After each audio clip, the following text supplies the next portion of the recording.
Coming live from Toronto, Canada is our guest tonight.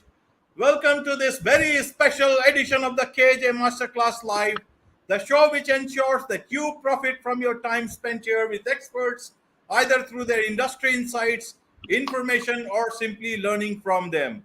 And before I move forward, may I request you to subscribe, follow, like, and comment on whichever platform you're watching or listening to this show on.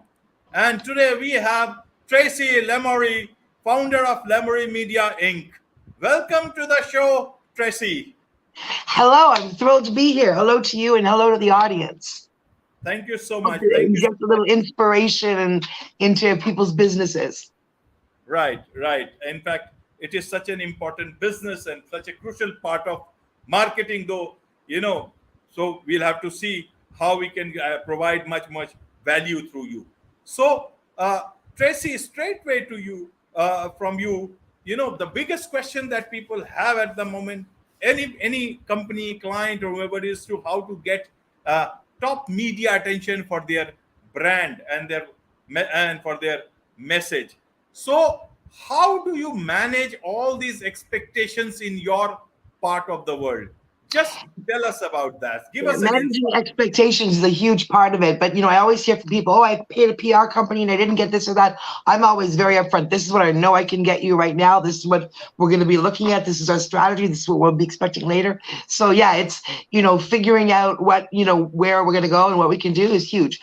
But I always say, some people think you have to start small and build to the big media. There's no such thing as that. I look at all of it, small, big, large, as long as it's well done and on brand.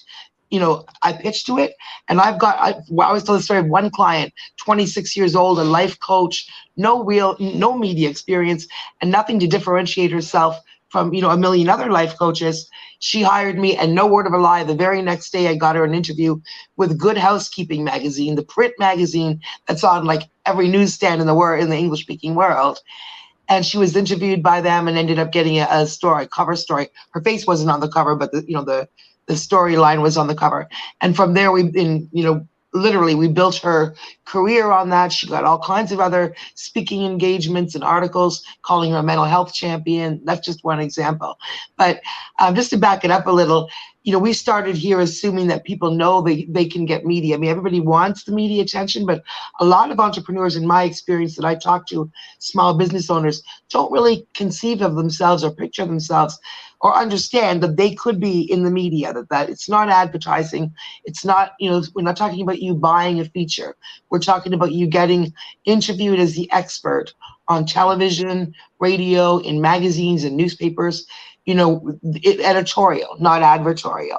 And I always start, a little thing I heard recently, which kind of explains the difference between PR, marketing, and advertising, because there's a lot of people that have a confusion between those. And I always say, as entrepreneurs, we all think about advertising and marketing, but a lot of us, and if we haven't, been exposed to it, aren't thinking about PR, which is a huge thing that keeps us down here while the big companies are up here, because there's not a major corporation in the entire world, no matter what they do, that doesn't have a PR or communications department, a huge department, or at least a publicist. So leveling the playing field for entrepreneurs is what I do. But so real quick, the difference between PR, marketing, and advertising, the best way I've ever heard it described is, and I can't remember, it must have been a publicist who said this, but it was a quote. If you Google it, you'll find the name. But he explained it this way. He said, advertising is if a young man and a woman are on a date, and the young man tells the young woman how smart and accomplished he is and clever he is. That's advertising. If the young man and the woman are on the date and he tells her how beautiful and smart she is, that's marketing, because he's saying the right things to the right person. PR is when somebody else tells that young woman how awesome that young man is. So you see the difference, right? So PR is, we hear the words that we hear today in the digital world are thought leadership, and just building your personal brand. I don't necessarily love those phrases, but that's the only, they express something well, that you are the brand. What's in here, you have the knowledge. As you said, I've been on over 200 panels and podcasts and speaking engagements. And that's just since, a year and a half ago through COVID, when I decided to get some knowledge out because I was stuck in the house and couldn't be traveling. And you know, that's my expertise. But no matter what your expertise is, whether you're a doctor, lawyer, a landscaper, a pest control expert, a real estate agent, I've literally had clients in all those fields, and SEO expert, just a marketing guy. No matter what it is you do, there are media opportunities for you. Some are in the mainstream where they're talking about what you do. Others are niche in your publications. Others are in blogs that might have 5 million viewers a day, or podcasts. Or so all these ways, finding these opportunities to take 20 minutes here or there, or take an hour like I'm doing here. Like I always recommend to all my clients, do the podcasts that are on brand, as well as doing the major media, the major television, because then what happens, you do a half an hour of talking or an hour of talking, have a great conversation, you have a platform where you have the ability to show what so that people listening are like, oh, I'd like to work with that person. And then somebody else puts it together, packages it, puts it online, links to you. Right. It's a win-win, So do all those things, and then you'll find a year later. So it's investing in yourself, investing in that little bit of time, investing in and this is worth it, whether you're an entrepreneur, but also if you're an executive. Why is it important if you're in corporate life to do that? Well, this makes you, the most valuable player. Of course, anything where if you're the guy that's quoted in Forbes and an entrepreneur and in whatever, and well, obviously that's going to impress your bosses, your next potential employers, your potential clients. And here's an important thing too. One of my clients literally, this is no PR spin, literally said to me after 6 weeks of working together, "You've changed my business and my life." And when I was like, well, I get a lot of accolades, but that's a pretty big one. Why? She said, "You've made investors take us more seriously." She had just passed her pre-seed funding, and they were going into their seed funding. So think about that. Even as a customer, if I'm talking to somebody and I'm going to go do business with them, after I read all the nice things they say about themselves on their socials and their website, I'm going to go to that thing called Google and see what I find. And if only there's nothing on there but what they say, I'm like, even as a customer, if I'm an investor about to drop $1 million, I certainly want to see some, so think about the difference between you Googling a company to invest in them and you only see their deck and their stuff, or you Google this company to invest in them and there you see their, founder being called a disruptor, being spoken of here and being interviewed in Australia and in Canada and the US. And so now you're going to be like, oh, wow, they haven't even got this funding. And they're already getting interest.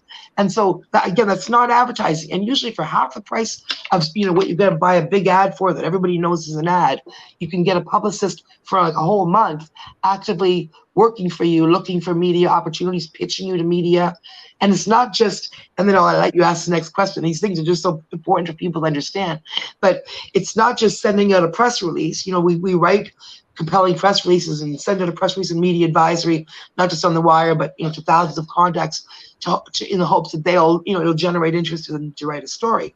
But then with a publicist, and this is where I'll give you some tips on how you can do it yourself. There's also a whole bunch of resources, but I have to know how to use them right and present yourself and not be advertorial. But that's how to deal with media that is looking for editorial. But there's a whole bunch of resources.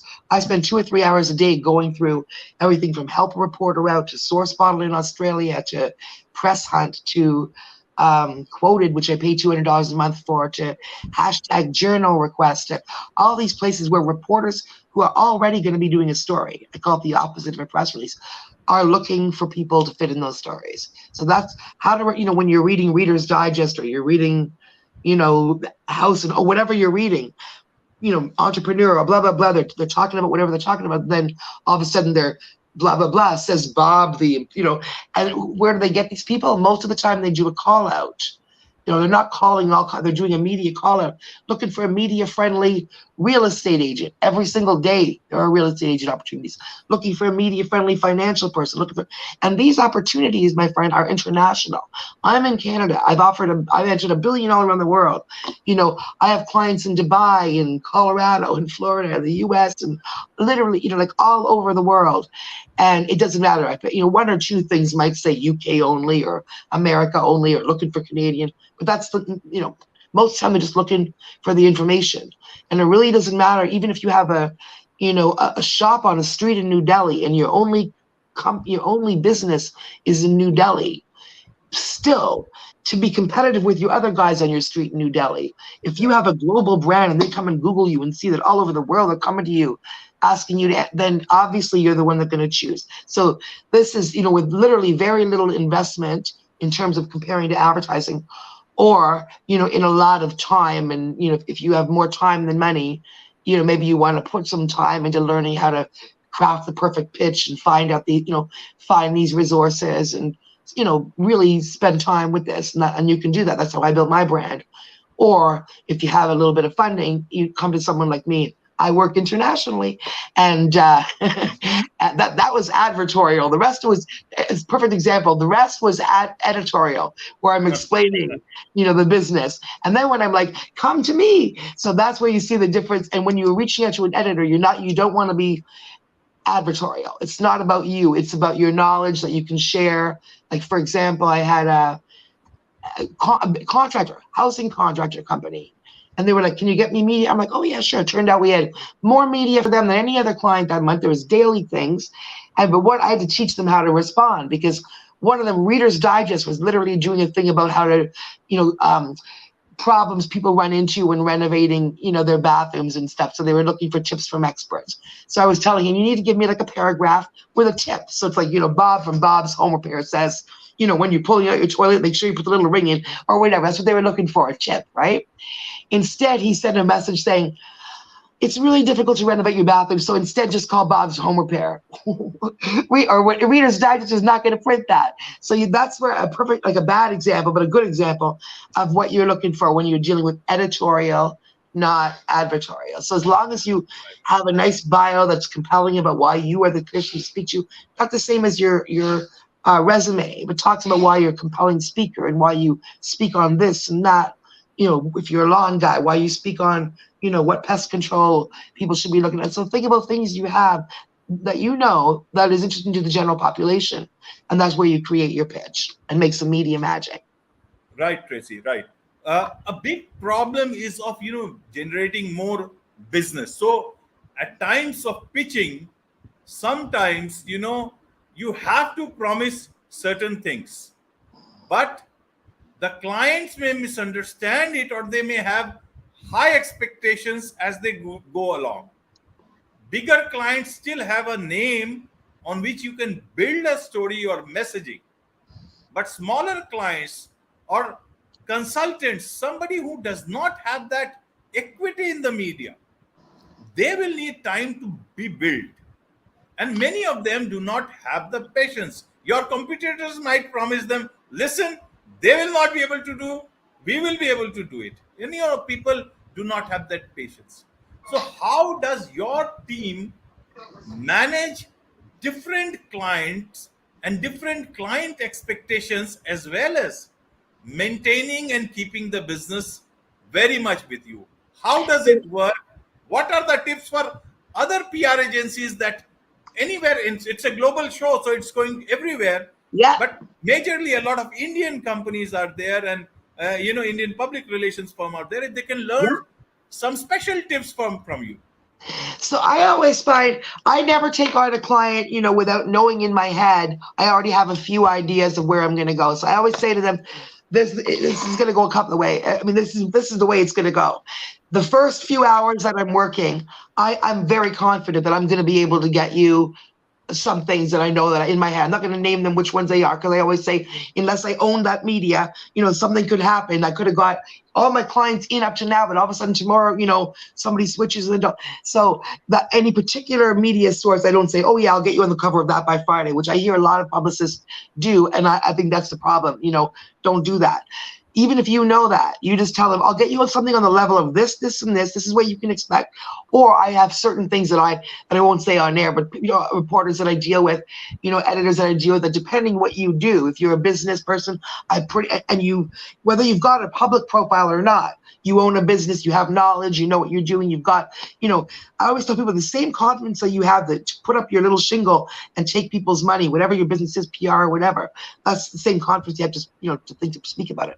But in terms of for running a PR company, I always say to them, I know in the first few days, I'm going to have some things for you. That's a fact. or I wouldn't be taking it on. I'm going to be sending you a few things. You're going to be working on the answers for some written interviews, some print interviews. I'm probably going to have you in Australia, TV interview, a couple of these things you're going to have right away. Already you've paid the value for your month, way more than if you bought, that, if I didn't find one more thing.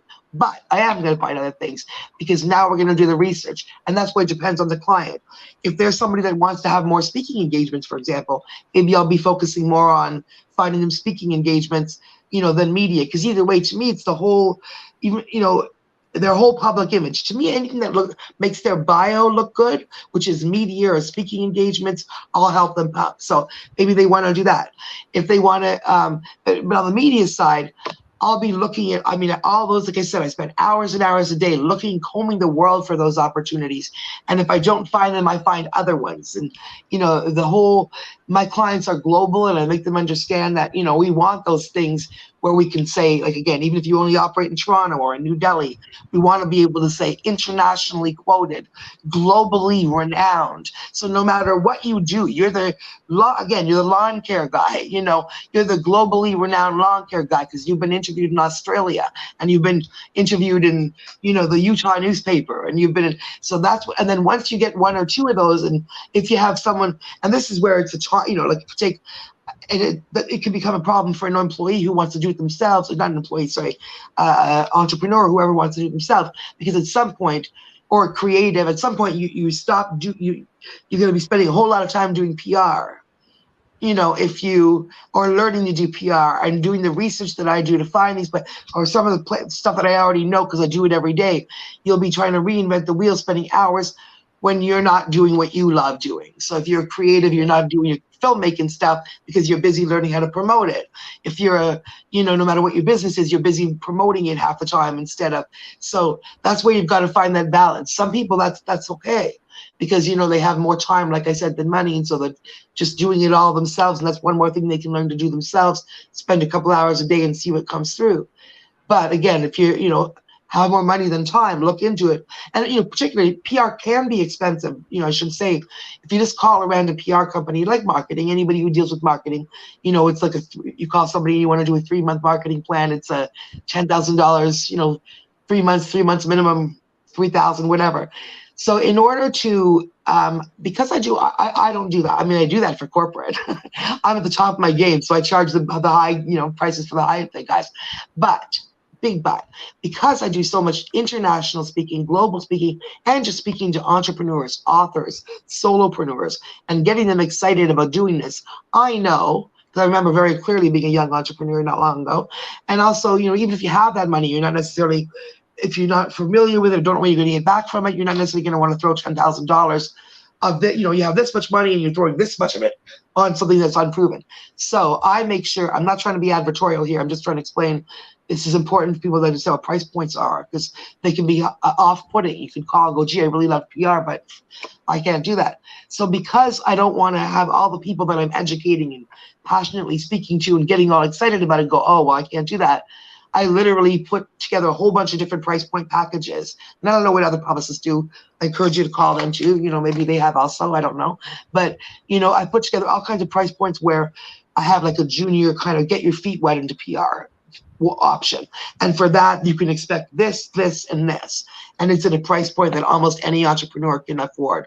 Or if they can't afford today, can afford, next month. I literally make it so they can at least get those basics that are so important. Like they can get this interview, an article here about themselves.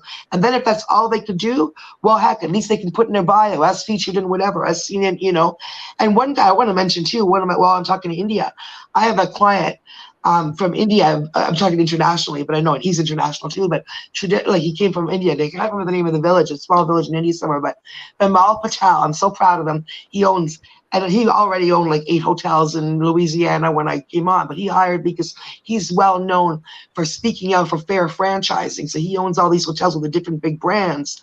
And he got an award from AHOA, which is the Asian American Hotel Owners Association, which actually owns like 50%. Like their members own like something like 40-50% of hotels in America. And he got an award from them. I can't remember the exact name of the award, but for speaking out about that. And then recently, in that was just through his work. But this next one is a perfect example of what PR can do. Because we started working together in January. We got him a ton of media, including articles in Associated Press, which went into like 200 papers around the world, literally, or more, being quoted about hotels and breakfast and the supply chain and all kinds of things. Well, then he got, and then awards. I also find awards for my client, like pitch, research awards, and pitch them to. Well, I spent like 2 hours 6 months ago pitching him to a bunch of awards with the strength of all those articles we've got him.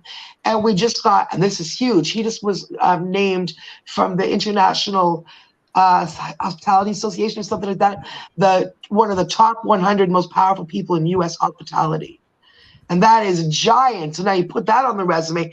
Now he's going to get everything forever, all the media, everything. He can now talk to anybody who wants to know anything about hotels, supply chain, how hotels are dealing with, about leadership in business, in hiring. He's getting all these spots now from television spots to whatever, because we got these articles, got him speaking about that, build that thought leadership, got the award, all from literally, and he pays, and literally I think I charge him, I have a sliding scale. He pays by the hour.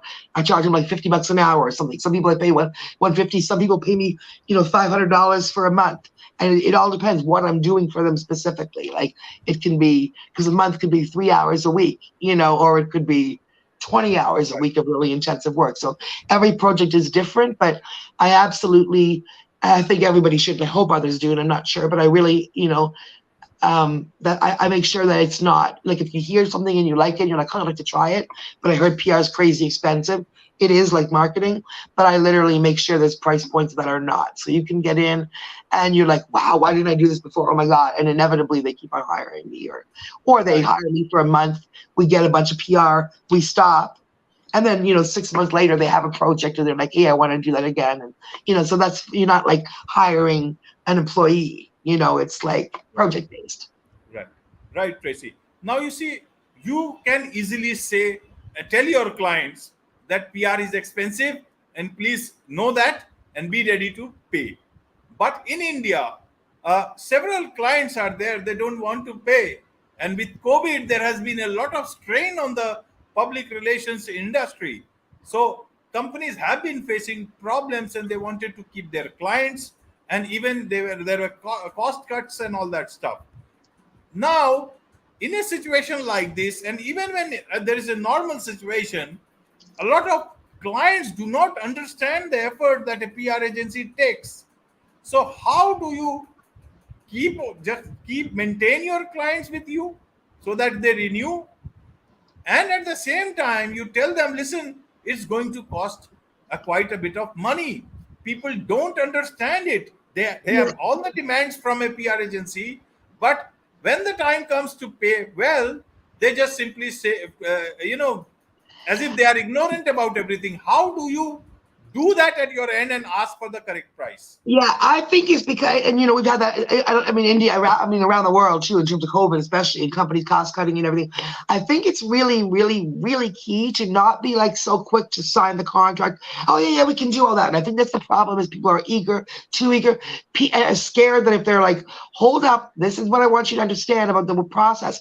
They're afraid the person's going to take off and go to the next fast talker who's going to promise them the world, take a lot of money, and not give them anything, because that's happened. So, but develop, just be honest. This is what PR is extremely valuable. If it was quick and cheap, it would not be valuable. If it was quick and cheap and everybody could do it for $50 tomorrow, like I laugh, I have to educate these kind of clients, or I do not take them on, where they're like, I've already got an article. I've already written my article. I've literally seen this. I've already written my article. My budget, this wasn't a client, it's someone looking for a publicist, right? They're like, I've already written the article. My budget is $150. I want you to get it in. Can you get it in Rolling Stone for me? Number one, you are not a journalist. You cannot write an article and get it in Rolling Stone magazine for any money. Every journalist in the world would love to be published there. You can't just write a piece about your business. It doesn't work that way. So the first thing is educating the client. This is what we do. We find legitimate media opportunities for you that are worth a lot, and they will elevate your business. You get one of them. I could spend a week trying to find them, and then I get one, and it's a national television thing. and boom, that credibility of you being in there. Like I had one client who she paid me probably way back in the day when I was starting. She probably paid me $250 for like 2 weeks of work or something.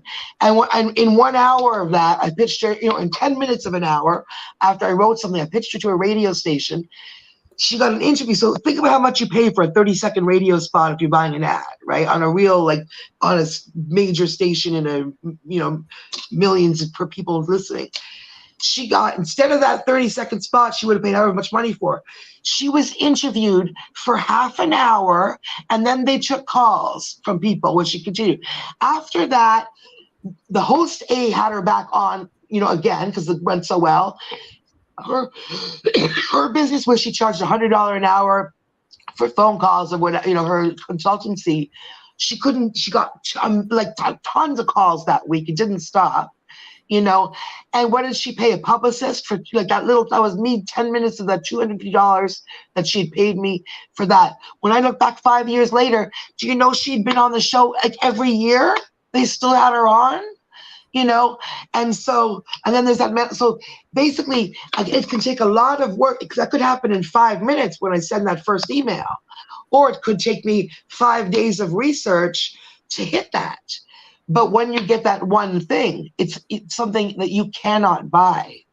You can pay me for my time, but you cannot buy that thing. So, and I always say, again, if it was that easy, if it was a matter of throwing $200 in 2 hours of publicist work, every single entrepreneur in this world would be on the cover of Forbes. Right. Right. And it'd be worthless. It would mean nothing, like an ad does. An ad is good, like I see it has, but in terms of building that respect, where your mother, your father, your brother, your business partner, your clients are like, wow, I saw you in the news. It's priceless. So that's what you have to understand. So basically, manage the expectation at the beginning. Don't be like promising them the world when you know you're not going to deliver. Don't do that. Promise what you know you've got in your pocket, and then make darn sure you're not just saying it, but you're like me, because sometimes I work 18 hours a day because I've got a bunch of clients, that you are doing the research. You're not just having 3 little things that you send your email. The work, I think a lot of public companies don't do, because I think they just don't do. I've heard from people that, I hired a PR company, they didn't do anything for me, and, you do so much more. I'm not shooting my own horn. I didn't go to school for this. I think that's the key. I learned how to do this. So I do for my clients what I would do for my business, as long as it's in that realm of what the public sees. And basically, again, my criteria is, does it make their bio look better? If it makes their bio look better, it makes them more powerful player, that's in my realm. So PR companies that want to keep your clients, go the extra mile. Be international. Don't sit on your laurels and just think, I have this one, I have that one, I can get them in there. Look everywhere. Look in Canada. Look in Australia. I know there's PR companies that charge way more than I do. Then they're people, they fire them. People come and hire me, and they're like, oh my God, in a week you've got me all this. This stuff is available. Don't get too confident that you know it all already. Keep on looking every day for new opportunities. Find them. Some clients just want SEO, digital PR, and they're happy with just a little backlink. Other ones want the cover of the Rolling Stone, and people, make sure you understand what they want before you sign on the dotted line, and make sure that they have realistic expectations. And then I always get paid first. Right, Tracy.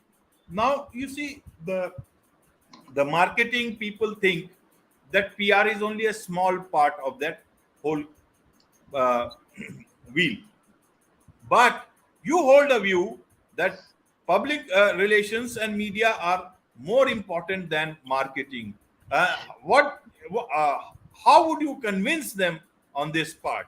It's a very important more part. important. I can understand it, but how do you? I want to hear from you how exactly Like I'm not saying you don't need marketing or advertising. Though I personally, if you Google my name, Tracy Lamourie, is right there, wherever there, you Google that, you'll see that I'm everywhere. I've got on television, radio, newspapers, podcasts, panels. I got 2 speaking engagements today, travel today requests.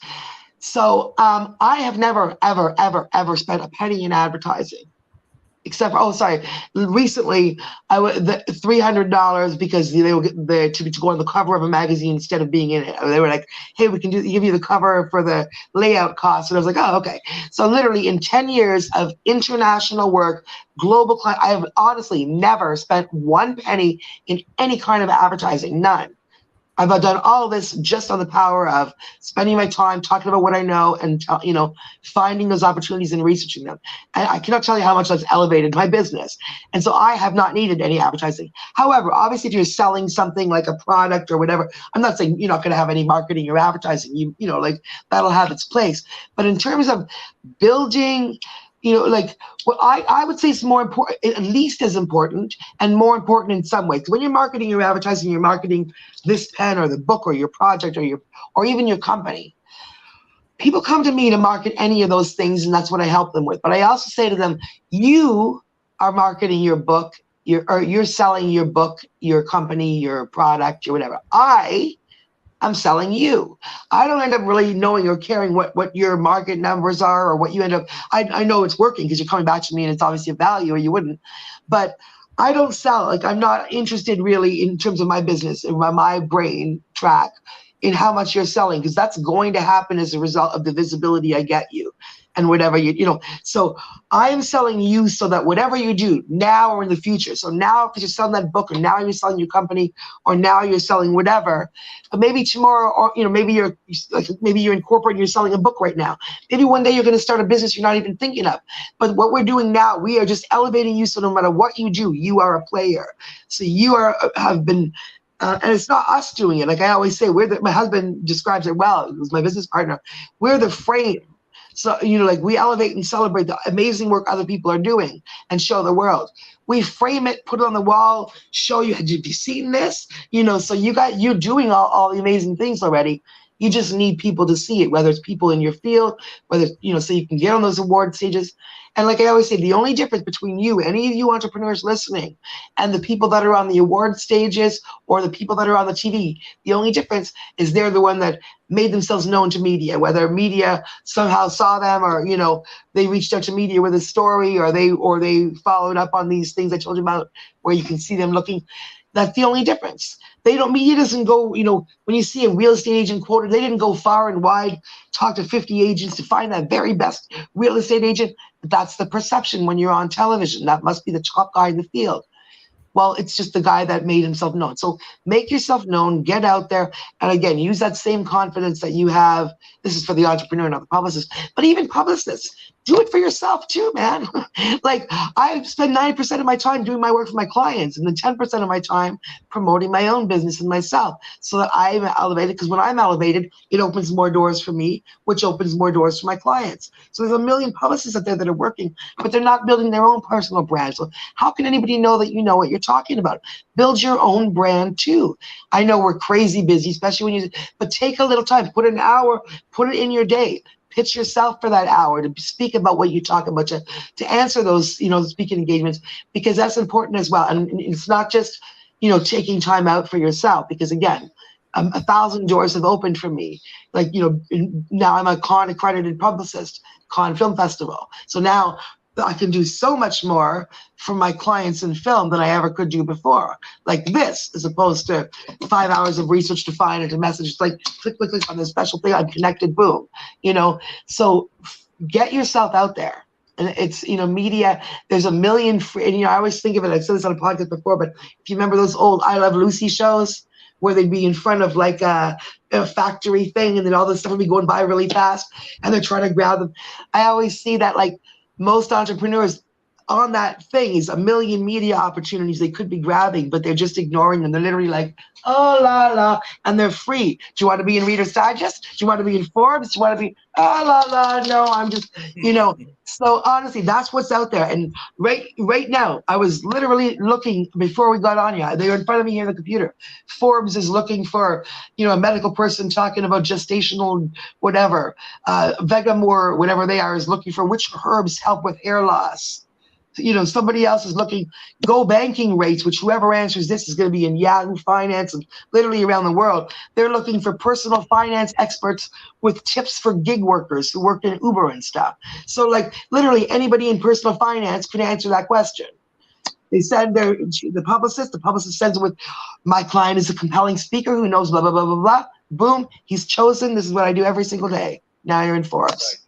Right, Tracy. The irony is that, you get the best coverage for your client, and especially somebody who has not so great a profile, and you get them a good coverage. They think they are the biggest thought leaders of the world, and that it is because of them and not because of you. But when there is and when there is no coverage, they think it's all because of you, because you are not working hard enough. Yeah, exactly. Isn't it? Now, coming from to the businesses part of it. Now, that is where I want to understand your tips on this. That a lot of businesses today are on social media. They keep on posting about themselves, about other stuff.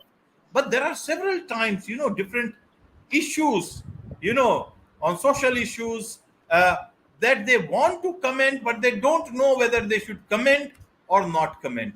So from your experience, if you can tell what are the, pitfalls, the responsibilities, how they should conduct themselves in today's time on a place like social media.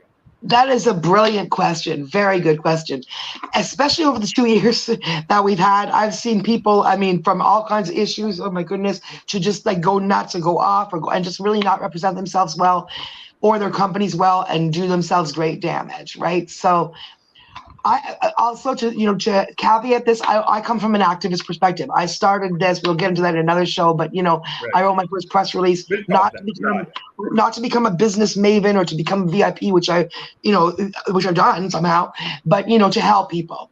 And so I say, you got to step very lightly. However, this is what my guideline. Do not get into meme politics. Don't be quick on the thing to just, oh, that looks right and I'm going to share it, because 90%, I bet you don't know where it's coming from, who made it, why they made it, or probably much about that issue or who you're going to offend. So do not jump in for nothing. Do not do it.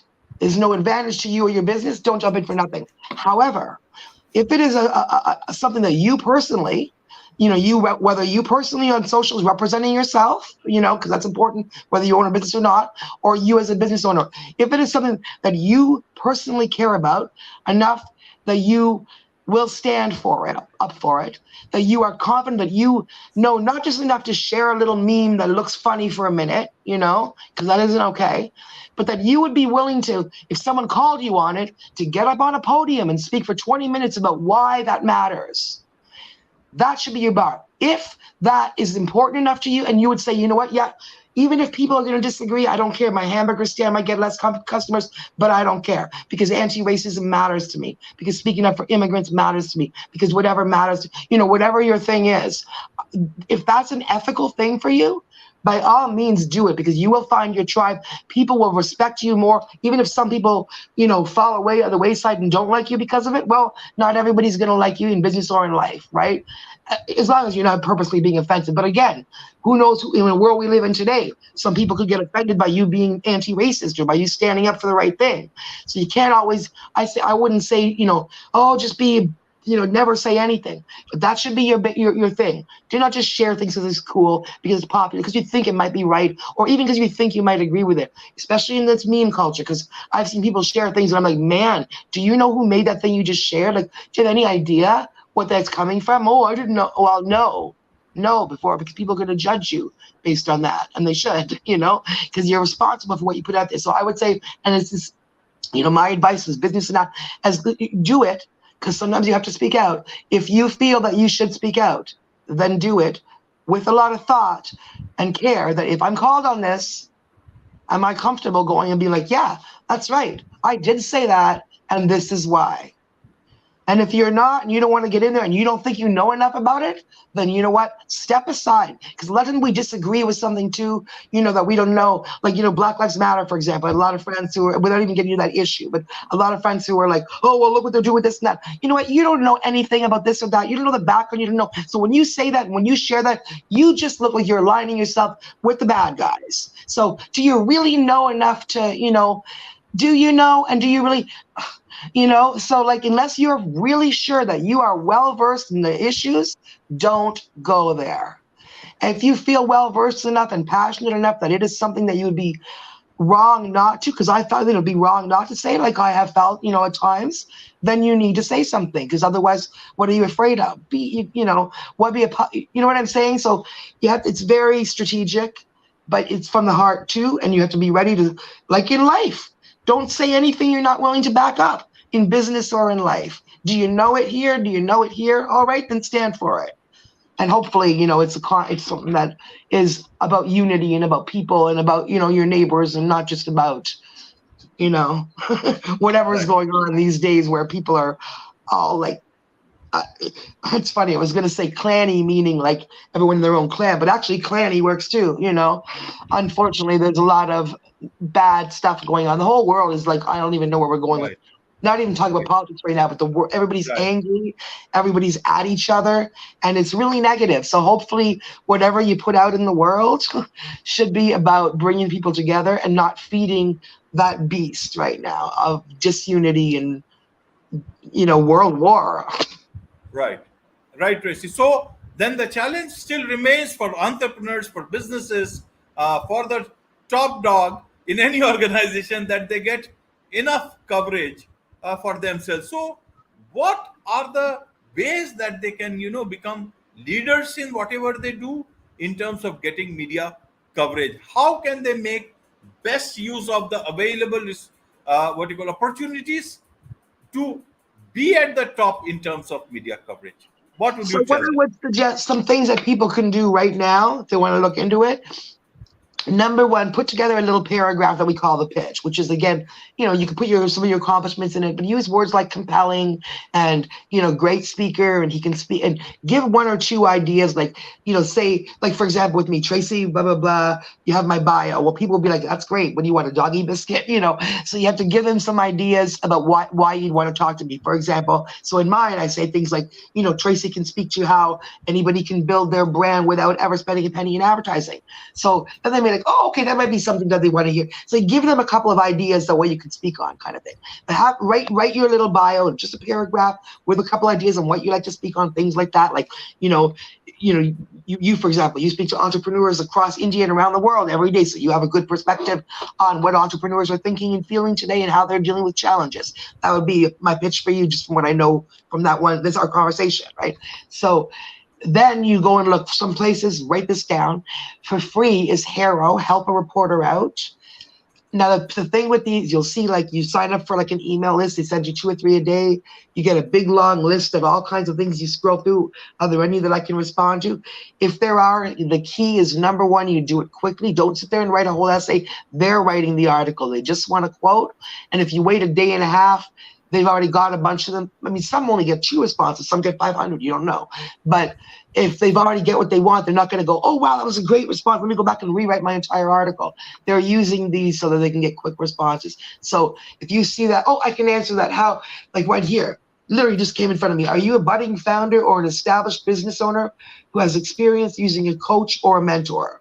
I mean, a ton of businesses could answer that, right? And so if you're like, oh, gee, I could answer that, you sit down, you're like, yep, my name's Bob. I used a mentor for 2 years. You give them a paragraph. I'm happy to give you, like, you give them a little bit answering what the question is, but not. And then you say, happy to give you more, available for an interview. And then they'll be like, if they like it, they'll be like, yeah, I'd love that, but can you give me another 100 words? Or can I do a phone interview with you? Boom, you're in Reader's Digest. Right. Right. So that's Help a Reporter Out. That's a free service, Haro, Haro. You just go, I think it's haro.net. But anyways, Google that, Help Reporter Out. It'll come up as free. There's a paid one that's about $200 a month called Quoted, QWOTED. You can just get your feet wet. And this one is mostly UK stuff, but still some of the international. Hashtag journal, JOURNO request on Twitter, literally just hashtag journal request. And you see a lot, again, those ones for some reason are mostly UK based, but I check them too. Another free one is in Australia, funny name, but it's called Source Bottle. Source Bottle. So if you go and look at, and then on the podcast world, if you go look at Matchmaker podcasts, most of the podcast services cost $10 to $30 a month. Matchmaker, I don't remember. There's Podmatch, there's a bunch of them. But basically, so, I go through all these every day, literally 3 to 4 hours a day of my time is going through all these just for all my clients. I bill every client maybe 10 minutes for that. And then, with everybody paying 10 minutes, then I get paid for like an hour of it. But I'm looking through all the opportunities, getting everybody. Oh, here's 3 of them for the real estate agent. Oh, here's 4 for the actress. Here's 2 for the Hollywood director. Here's 1 for the landscape guy. And then I send it to them. They answer either by email, by typing the email, or we do a call. And I'm like, hey, Bob, what'd you say to, they have, and they tell me, I type it out, boom, I send it to the reporter. I have one agency. If anybody has an agency but isn't doing this kind of thing, you can come to me as well and white label me. Like I have 2 agencies I work with now, too, actually, but one is really interesting. They're like super high end. They only have like clients that are 6, 7, 8 figures all across different industries. But they weren't doing this. They were doing like digital, doing different kind of thing. And I'm getting them real media, literally. They understand that it takes time. They paid me for like, a week, 4 days, and then about the 5th day in, they start boom, boom, boom. I got a yes from this. I got a yes from In Style magazine. I got a yes from Forbes. I mean, big, big names. And they're like, whoa. I'm like, it's all it takes. You just got to give me the few hours to like boom, boom, boom and get it out there. And, sometimes it'll take a month before, one of the big ones will come back. And, but. Right, Tracy. In fact, there is so much to learn from you, to understand from you, that it can never be the end of all the learning. So we will keep some part of it for the future, because I need to do another one where you actually came into this line with the campaign that started so many years back. So we'll do that separately. And then there are so many. Yes, that is going to come up very, very soon. I'll get back on that very soon. And then there are different trends that's happening in the PR industry. The future, we'll all talk about that. But as of now, it's 47 minutes. So we want to not end there. There is one more question I just wanted to understand. And then we'll end this particular show. But there is so much to learn from you. My understanding is that there is a dynamic shift happening in terms of what the clients are demanding. Earlier, it was just newspaper or television. Now, what is the biggest shift that you see in terms of clients' demands for podcast from that part of the world? And how is PR agency managing that? How should PR agencies everywhere look at podcasts? Yeah, podcast huge. Yeah, okay. And I've been educating a lot of PR companies, not even companies, sorry. Like I've been asked to speak to other publicists at groups of publicists and at student publicists about the special power podcast and how, at first it was, not to think about them as part of media. You have to think about them as media, and I always did. But also on top of that, how they have special things that other media don't have and how to utilize that. So basically, I have found personally, number one, because I've been sending people to podcasts for years, my clients, as part of my television. I decide as TV, radio, newspaper, podcast, just another kind of media. And then over COVID, I started, like I said, doing increasingly more than myself, just because I thought I'd see, as I'm pitching other people, these ones aimed at small business and from my or at entrepreneurs or whatever. And from my conversation with so many of them, I knew that they just didn't understand this aspect or were missing out on this aspect. So I started doing them myself. What I learned from that experience about doing them is, because, I've done a ton of media, literally television, radio, newspapers around my life, right? But podcasts, I have had more people come to me, literally, who said, I saw you on a podcast. I heard you on a podcast a year ago. I listened to it. I just heard a podcast you did 6 months ago. I really liked what you said. I said I want to work with you. This has happened at least 10 times. Whereas from all television, from Rolling Stone, from all these other major media, I've had that happen maybe twice. which is really weird, right? Even major, bigger me. So you, but like in terms of somebody actually calling you and saying, I just saw you on whatever and I want to hire you. This is the difference. Podcast audiences are really committed to what they're listening to, especially business podcasts, Right. especially business to business. I don't know what business to consumer is like, but in terms of business to business, the people that listen to business podcasts on your topic really want that information, and they'll follow through on it if they like, what you have to say. What been my personal experience. But also there's a bunch of other reasons beyond just that advertising kind of thing, which is 100% building your thought leadership. You're able to speak at length about what you do instead of just in like a little 2 minute, oh, now we're going to the next thing, boom, boom, boom. It's not just, very small and tight. So you're able to, educate really, and your personality can really come through. Also, one podcaster was telling me that he had, previous to me being on his show, he'd had somebody on, one of the guys who had invented one of those services that I mentioned, like Podmatch or Matchmaker or one of those. I don't know which one, but he had, been the guy that set that service up. And he was saying, a lot of people will say, oh, I don't want to go on a small podcast. But he said, that's crazy, because how many entrepreneurs do you know that if you said, hey, I'm having an event down the street, I'm going to have a little stage, there'll be 100 people listening, there'll be 100 people there. You want to get up and talk about your product for a minute? How many people wouldn't do that?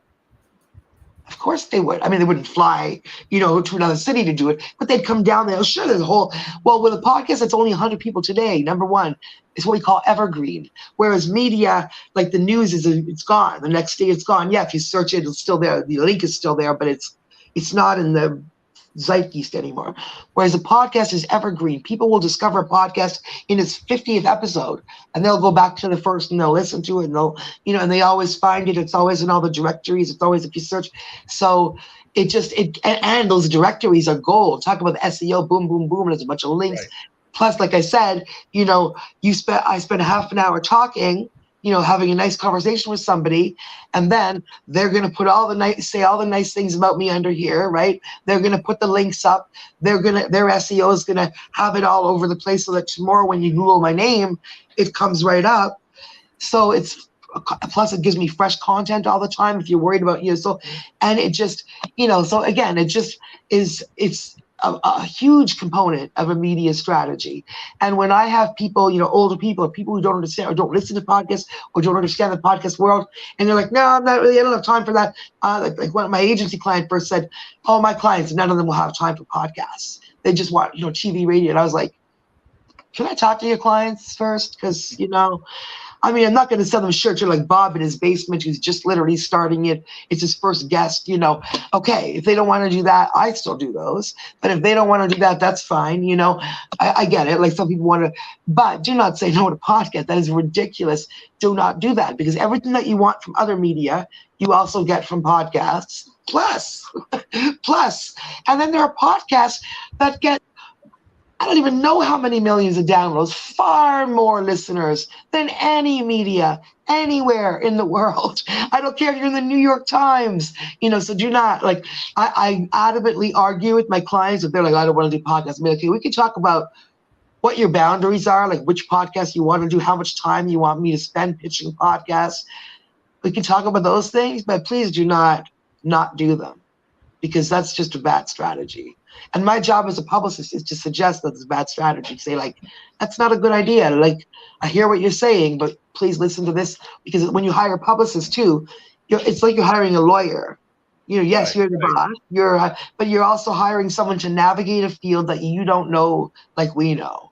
Just like you hire the lawyer to navigate the courtroom, you hire us to navigate the media, the first, the messaging, but also to navigate those newsrooms, to navigate those, how do we successfully get your message there? It's the same thing. So if your publicist is like, oh, that's really not going to fly, don't maybe listen to why. They may not know, and keep pushing. It's a back and forth, because, maybe I'll change my mind when you tell me why that matters anyway, or you know what I mean? But it has to be your publicist you shouldn't be like, here, put this out, do it. You should have a publicist that you trust and respect enough to listen to their input for sure.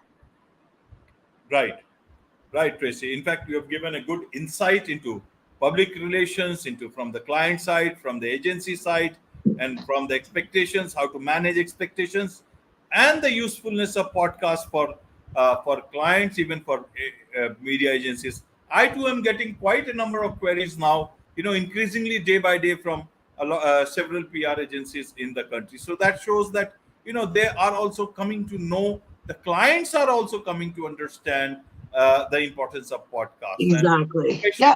especially for people like me who come from a journalism background, with a background like that of Reuters, Yeah. You CNBC, have a crazy and impressive and background. the Yeah. press trust of India. So that makes it much more valuable for people to be able to communicate through us to the Yeah. entire world, that they may not be, even I being in Absolutely. those platforms would not be able to give them the same opportunity that I perhaps can give here. So Exactly. yeah, yeah. So we will continue to talk about trends, about at every other opportunity that we get, Tracy. There is so much to learn from you. And Thank you. then there is obviously that campaign thing I need to talk about. But at the moment, let me talk about how people in India, businesses in India can connect with you and take your help if they want to reach that part of the world or globally. Please Yeah, help. I would love to work with entrepreneurs or executives or PR agencies in India. Like again, if any agencies there listen to me, I'm happy to be white labeled. Where you don't even talk about me. It's just your services you offer, and I can get your clients some magic really quickly. And then while you see me doing that, you'll see what I'm doing, and I'm sure you'll pick up on some of it, and then probably instead of doing some of it yourself and making some of those connections yourself. But I'm happy to work with, be more than thrilled. In fact, I had won an award. I was supposed to be in New Delhi for an award in September, but I don't think the gala's on because it's so hot, or something. I think they canceled the gala for now. But I was hoping it would be my first trip to India, so perhaps one day I'll be able to come and do it in person. We'll see. Okay. Okay. I'll put a lot of your information onto the YouTube description so that whenever people go there, they can know more Oh, yeah. about. They can reach me, sorry, at LamourieMedia.com, or on Instagram, Tracy Lamourie PR Media, or LinkedIn is a great place to connect to, Tracy Lamourie. Or they can phone me. If you put my number there, I have a Beverly Hills and a Toronto number. My Toronto number is on WhatsApp. So you can reach out to me on WhatsApp, 289-788-5881. Or just email me and we can connect. I'm happy to offer a free consultation to anybody who hears me on the show. Wonderful. Wonderful, Tracy. With this, thank you so much for your insights and a lot Thank of you. learning for me as well. With Thank you this, so much. with this, it's a wrap on this edition of the KJ Masterclass Live. Thank you so much indeed.